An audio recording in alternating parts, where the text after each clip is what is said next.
The wind howled through the empty streets, rattling loose shutters and tossing dried leaves in chaotic spirals. It was late autumn in the quiet town of Ravenswood, and the sun had already sunk behind the horizon, leaving the sky a deep indigo. A lone street lamp flickered at the corner, where Main Street met the abandoned road. A woman named Claire Bennett tugged her coat closer around her, shivering as she held on to the leash of her German shepherd, Max. They had taken this route countless times before, their evening walks a ritual of comfort. But tonight, something was different. Max had stopped abruptly at the intersection, his ears pinned back, body rigid. He let out a low, uncertain whine, his paws skirting backward over the cracked pavement. "Max!" Claire frowned, giving the leash a gentle tug. "Come on, boy." Max's reaction was immediate.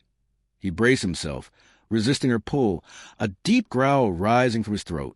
His tail tucked low, eyes locked on the stretch of road ahead. Claire followed his gaze. It was just a road. An ordinary, neglected road leading to an abandoned property, its fence half-collapsed, its mailbox rusted beyond recognition. She had never thought much of it before, but the way Max stared, unblinking, his entire body stiff with tension, sent an uneasy prickle down her spine. "What's wrong?" she murmured. Max gave a sharp bark, urgent, commanding. Then, as if to prove his point, he pulled the leash in the opposite direction, desperate to retreat. Claire hesitated. She wasn't one to spook easily, but something about Max's behavior unsettled her. He had always been fearless, the kind of dog who chased after anything that moved, who faced the world with boundless confidence. But now he looked afraid. She knelt beside him, rubbing the fur between his ears. "It's okay, buddy," she said, but her own voice lacked conviction. From across the street, an old man sitting on the steps of a gas station watched them with mild curiosity. Claire recognized him. Mr. Holloway, one of the town's longtime residents. He had the kind of face carved by time, with deep lines of experience etched into his skin. "You all right there, miss?" he called. Claire glanced up. "Yeah, just Max is acting weird." Holloway squinted at the dog, then at the road. A pause. Then he nodded slowly. "Smart dog." Claire frowned. "What do you mean?" Holloway exhaled, rubbing his jaw. "Dogs sense things we don't," he said. "That stretch of road? Ain't right. Never has been." Claire shifted uncomfortably. "You mean like haunted?" Holloway let out a dry chuckle. "Call it what you want. Folks around here avoid it. You should too." A cold breeze swept through, carried with it a faint rustling sound, like distant whispers. Claire swallowed, suddenly eager to be anywhere but here. She gave Max's leash a light tug. "Come on, boy. Let's go home." Max didn't hesitate this time. He turned and walked briskly alongside her, tail still low, ears flicking back as if listening for something unseen. A growing obsession. The next morning, Claire sat at her kitchen table, staring at the steaming cup of coffee in front of her. Max lay beside her, chin resting on his paws, eyes half closed but still alert. She couldn't shake the feeling from last night. Pulling out her phone, she typed, "Ravenswood disappearances near Main Street." Most results were generic. Small-town crime reports, a few car accidents. But then, buried beneath articles about town fairs and high school sports, she found something. 1998. Local teen missing, last seen near Chestnut Road. Claire's pulse quickened. Chestnut Road. Wasn't it the road Max refused to cross? She clicked the article. Lillian Carter, age 17, was last seen walking home from her friend's house on the evening of October 12, 1998. Despite extensive search efforts, no trace of her was ever found. The case remains open. Claire frowned. The story wasn't well documented, almost as if people had deliberately let it fade from memory. No updates. No new leads. Just a girl who vanished. A soft whimper from Max made her look down. He was staring at the door. Claire exhaled. All right.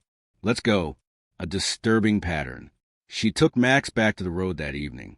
This time, she paid closer attention. The cracked asphalt, the overgrown weeds pressing against the edges, the eerie silence. Max stopped at the same spot.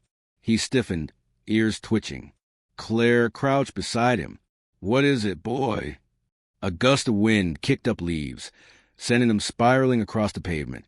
And then she heard it, a faint sound. Not the wind, not the rustling of trees. A whisper. Claire's breath hitched.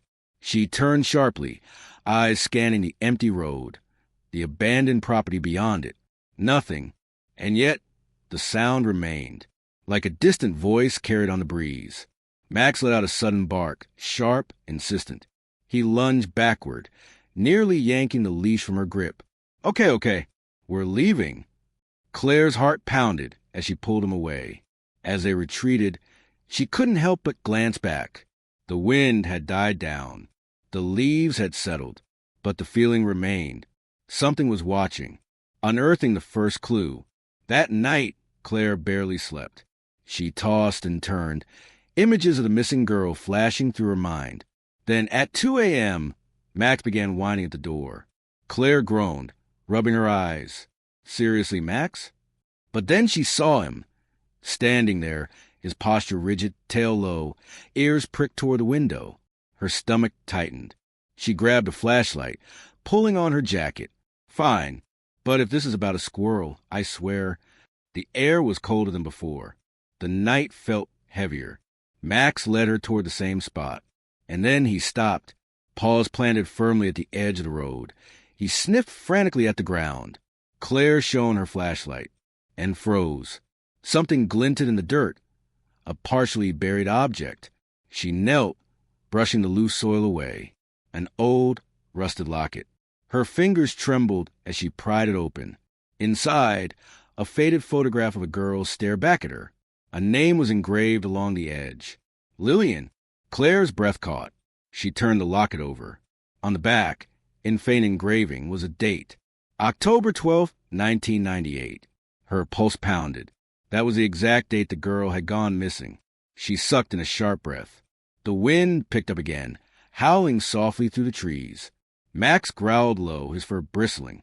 His eyes locked onto something deeper in the trees. Something was out there, watching them. For the first time, Claire felt it too, the weight of something unseen, something waiting. And suddenly she knew. Max didn't refuse to cross the road because he was scared. He was warning her. The locket felt like ice in Claire's hands, its metal casing tarnished with time and dirt. Her fingers trembled as she pried it open. Inside was a tiny, faded photograph of a young girl, no older than 17. She had wide green eyes, her lips frozen in a soft smile, as if caught mid-laughter. Lillian Carter. The name was engraved inside the locket, the letters worn but still legible. Claire's breath hitched. Lillian Carter. That was the girl from the article. She rubbed the locket between her fingers. Max, do you know something I don't? She murmured. The dog's ears flicked forward, but his body remained tense, his tail rigid. His gaze was still locked on the same spot, a mass of gnarled trees. Their bare branches clawed at the sky like skeletal fingers. A twig snapped in the woods. Claire's chest clenched. The wind had died down, but she could swear she saw something move in the shadows beyond the trees. A shape? A figure? She fumbled the switch on her flashlight. A shaky beam cut through the darkness. Nothing. Just trees. Just the hollow of the woods, stretching back into the night.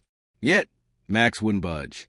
His hackles were raised, his breath coming out in short, sharp bursts. His muscles were coiled, every fiber of him urging her away. Claire licked her lips. Okay, buddy, she whispered. We're going home. With the locket still clenched in her fist, she turned and walked away, fighting the itch in her spine that warned her to run. Digging into the past. 600 words. The next morning, Claire sat at her laptop, the locket placed beside her coffee cup. The image inside showed a young girl, no older than 17, with delicate features and dark, wavy hair. A handwritten name underneath. Lillian.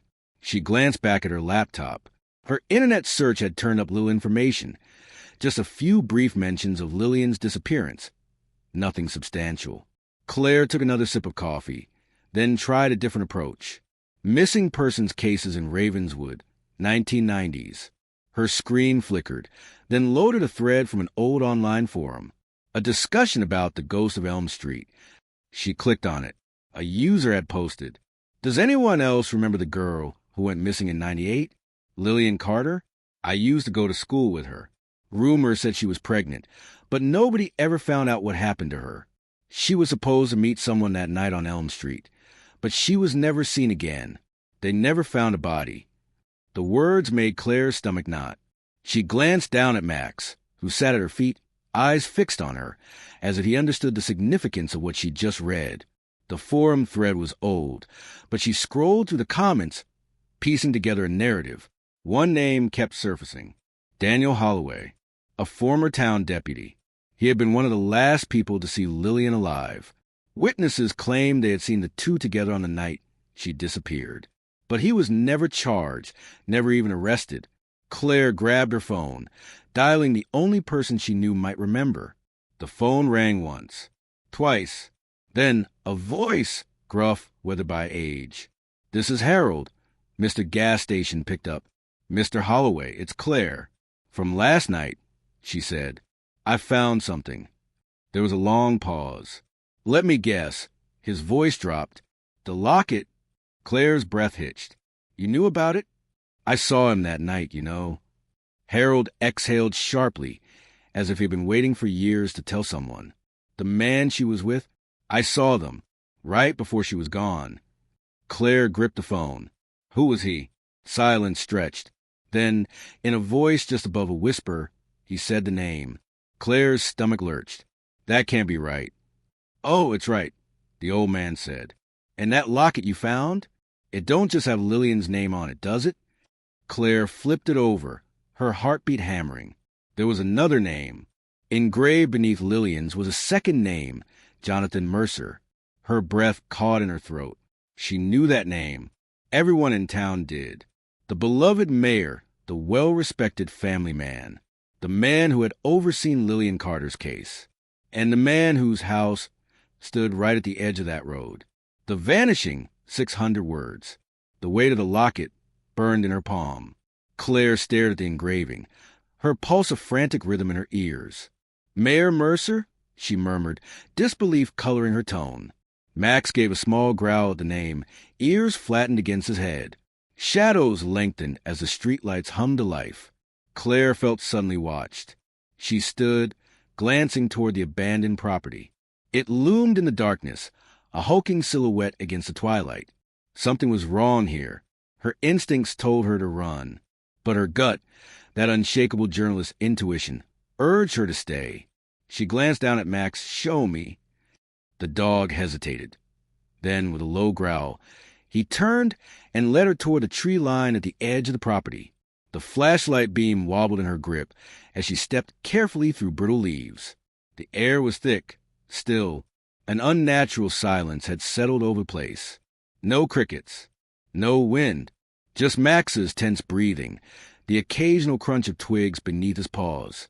Then she saw it, a slight rise in the earth, a place where the dirt didn't match the rest. A disturbance. Her pulse hammered. Kneeling, she brushed away the top layer of soil, her fingers trembling as they met something cold. A zipper. Her stomach clenched as she realized what she had found. She yanked back, her breath catching. Max let out a sharp bark, pawing at the ground. The old suitcase was there, buried beneath the dirt. A sickening weight settled in her stomach. With one last look around, Claire reached forward, her fingers curling around the handle. Then, from the darkness beyond the trees, came a sound, a slow, deliberate footstep, and another. Max whirled around with a snarl. For standing on end, Claire shot up, flashlight trembling in her hands. A figure stood at the tree line, half obscured by the shadows, watching, her breath caught in her throat. The figure took a step closer, and then, without a sound, it vanished. Claire's breath came in shallow gasps. The flashlight trembled in her grip, its beam darting frantically between the trees. The figure was gone, but the weight of its presence lingered, pressing against her like unseen hands. Max growled low in his throat, his hackles raised. His stance was rigid, protective. Claire swallowed hard, her fingers tightening around the handle of the half-buried suitcase. The fabric was damp, caked with dirt. Her stomach twisted. "What am I about to find?" She hesitated, then yanked at the zipper. It resisted at first, stiff with decay, but finally gave way. The moment the suitcase gaped open, the stench hit her. Rancid, earthy, the unmistakable scent of death. Claire gagged, jerking backward as her flashlight beam illuminated the skeletal remains inside. A gasp strangled in her throat. The bones were small, fragile, too small for an adult. Max let out a sharp whimper. Stepping back, Claire could barely breathe. A second locket, nearly identical to one she found earlier, lay nestled in the dirt-stained fabric of the suitcase.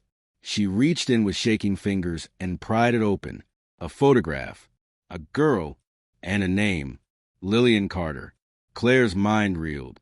But that doesn't make sense. Lillian went missing. Her body was never found. If this is her... A chilling realization hit her like ice water. The rumors, the whispers from the old forum posts. Lillian Carter had been pregnant. Claire's heart pounded as she stared at the remains. This wasn't just a burial site. It was a grave for an unborn child. And someone had buried the truth along with it. The man who knew too much, 600 words. Claire stumbled back, nearly tripping over the uneven ground. Her vision blurred, breath hitching. Somewhere in the distance, a twig snapped. She whirled around. The figure had returned. This time, it did not retreat. A man stepped into the dim light of her flashlight, his face lined with age, his expression unreadable. His eyes cold, calculating, locked onto Claire with unsettling stillness. Jonathan Mercer, the town's mayor, the man whose name was engraved alongside Lillian's in the locket. Max let out a snarl, stepping protectively in front of Claire. The man tilted his head. "You shouldn't have come here," he said, his voice eerily calm. Claire's fingers clenched around her phone in her pocket, but her limbs felt numb. "It was you." Her voice barely emerged past a lump in her throat. Mercer exhaled, slow and deliberate. "I was hoping no one would ever find this." Claire's pulse thundered. "You!" Her throat tightened. Lillian was pregnant, wasn't she? A flicker of something passed through Mercer's eyes. Annoyance? Resignation? Yes. His tone was devoid of emotion. Claire's nails dug into her palm. "Was it yours?" Silence. Then a slow nod. Claire nearly choked on her next breath.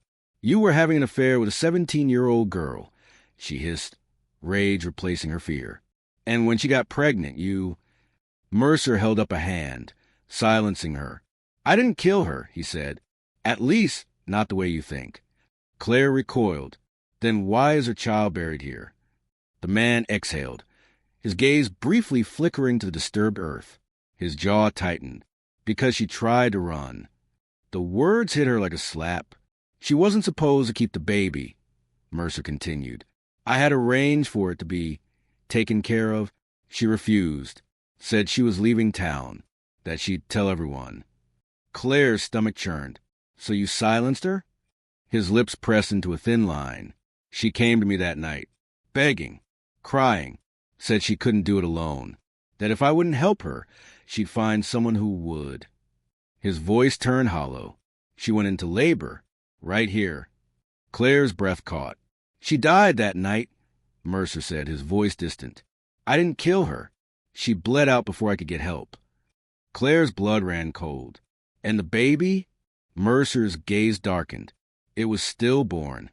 His words twisted something deep in Claire's gut. "Do you expect me to believe that?" she whispered. Mercer didn't answer. Instead, he took a slow step forward. "You don't understand," he murmured. "I had to bury them. If anyone found out—" Max lunged before Mercer could finish. The dog's snarl cut through the night as he snapped at Mercer's leg. The man stumbled back, cursing. Claire ran. She bolted through the trees, her feet barely touching the ground. Max stayed close, his body a blur of movement beside her. Behind her, Mercer's voice rang out. "You can't prove anything." But Claire wasn't listening, because she knew the truth, and she wasn't going to let it stay buried. A town's reckoning, 500 words. By the time Claire reached the police station, her lungs burned. Her hands trembled as she shoved the locket across the counter. "I know what happened to Lillian Carter," she gasped.